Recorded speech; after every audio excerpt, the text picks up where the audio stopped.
The morning sunlight spilled across the glossy marble floors of Hawthorne Global, but for some reason, the world felt unnaturally, still almost as if it were holding its breath. 34-year-old Riven Hale, a quiet janitor with tired eyes and the weight of single fatherhood carved into his shoulders, was wiping down the lobby railing when he heard something faint, something wrong, something like a soft click followed by the sound of metal groaning beneath pressure. At that exact second, high above him on the mezzanine walkway, the notoriously cold-hearted CEO Seraphina Vale, known throughout the entire city as an ice-blooded perfectionist who fired people without blinking, took her next step forward. Riven looked up just in time to see the floor grid beneath her shift, loosening, as if someone had deliberately sabotaged the foundation.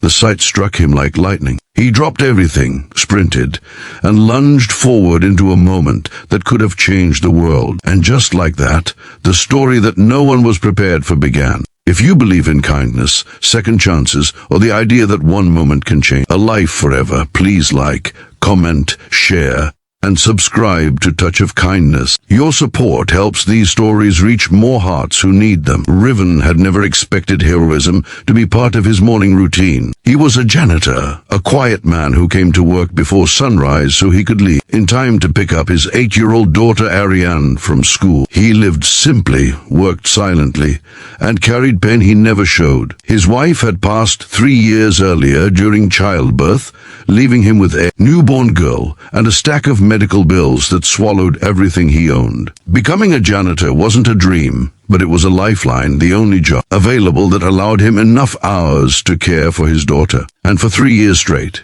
he'd built a life out of scraps of hope, whispered prayers, and early morning resilience. But all those quiet days meant nothing compared to what was about to happen in the next 5 heartbeats. As the metallic grid under Seraphina's heels snapped and tilted downward, Riven sprinted across the lobby like a man possessed. He didn't think he moved. The mezzanine was far, but instinct ignored distance. He leapt onto the narrow side staircase and took the steps 2 at a time, his pulse thundering through his ears. Seraphina's eyes widened as she felt the floor shift, her heels slipping through the loosened metal. She reached for the railing, but the edge cracked away.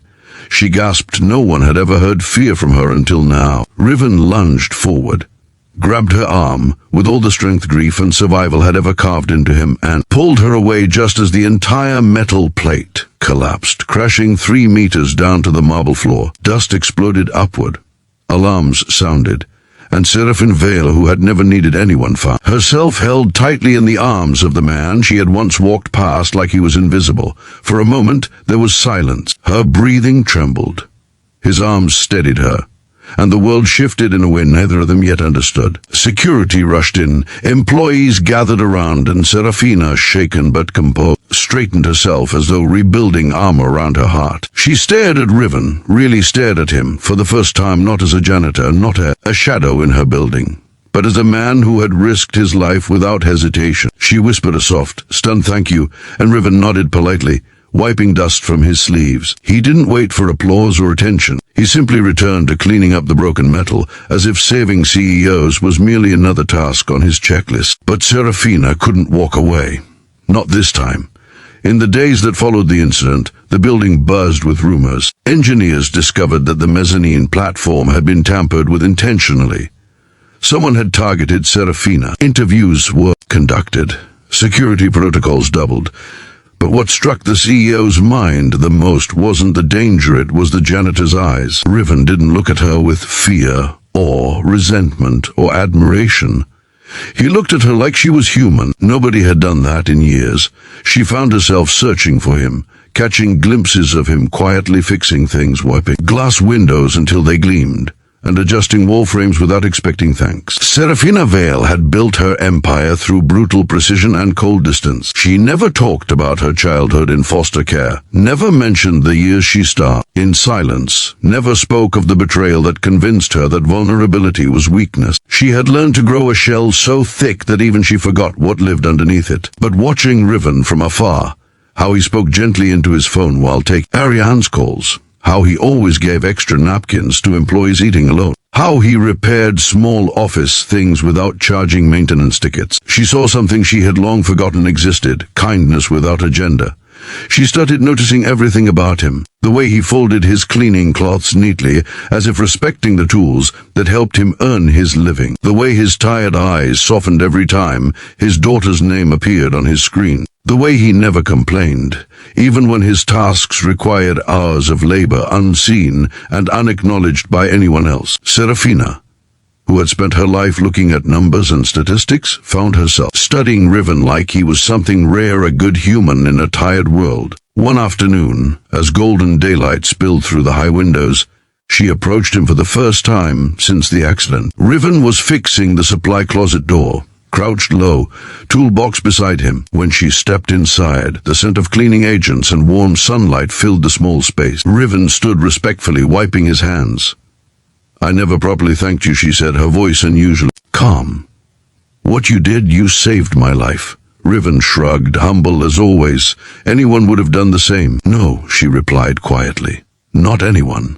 There was something in her eyes, a faint crack in the frost that had defined her persona. She looked at him with curiosity, like she wanted to understand how someone so unseen could hold so much courage. But the moment ended when Riven's phone vibrated. He apologized and stepped out to take Arianne's call. Seraphina watched him from the doorway, her chest tightening strangely as she overheard his soft, soothing voice calming his anxious daughter who feared thunderstorms. Something fluttered inside her that she hadn't felt in years. Days passed, and Seraphina found excuses, paper-thin ones, to interact with him. She asked him to inspect ceiling vents, to check light fixtures, to evaluate strange noises in executive rooms. Riven noticed, but remained courteous. He didn't understand why a CEO with the world at her command would go out of her way to talk to a janitor, until the day she asked him a question that stopped him cold. "Riven, why do you work so hard when no one ever sees what you do?" He paused, hands stilling over his mop handle. After a moment he answered quietly, "Because my daughter sees it. And that's enough." Seraphina felt something break inside her.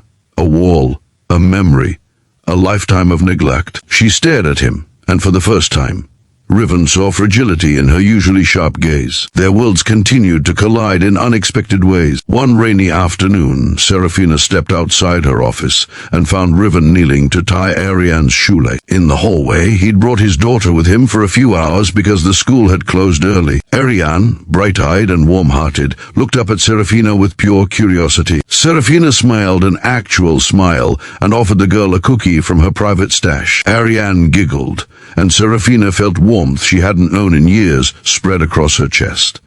Slowly, subtly, a relationship began to form. Not romantic at first, no, it was deeper than that. It was respect, understanding, the slow mending of two lonely souls who had been hardened by life. Seraphina started stepping out of her office more often. She began asking employees about their families, attending small department meetings, even showing up early to walk through the building, with Riven to understand the unseen layers of work that kept her company alive. The staff began whispering that something was changing in her. The Ice Queen was thawing. But everything took a sudden and dramatic turn when security discovered who had tampered with the mezzanine platform. Seraphina's own senior vice president, Leonard Cray, a man who had disguised ambition as loyalty for years. He planned to eliminate her, take control of the board, and sell off divisions for personal gain. When confronted, Leonard panicked and attempted to flee the building, but Arianne, who had been nearby replacing wall panels, saw him dart toward the service exit. Instead of hiding, Riven pursued him, cornering him until security arrived. Without Riven's intervention, Leonard might have gotten away. That night, after police escorted Leonard out, Seraphina found Riven alone in the now quiet lobby. The sunset outside washed the room in amber gold, reflecting off the marble like a pool of fire. Riven was sweeping slowly, as if trying to ground himself after the chaos. Seraphina approached him, her heart full of gratitude and something deeper, something impossibly tender. "You saved my life twice," she whispered. Riven shook his head, but she stepped closer. "You saved me long before that," she said. "You reminded me what it means to be human."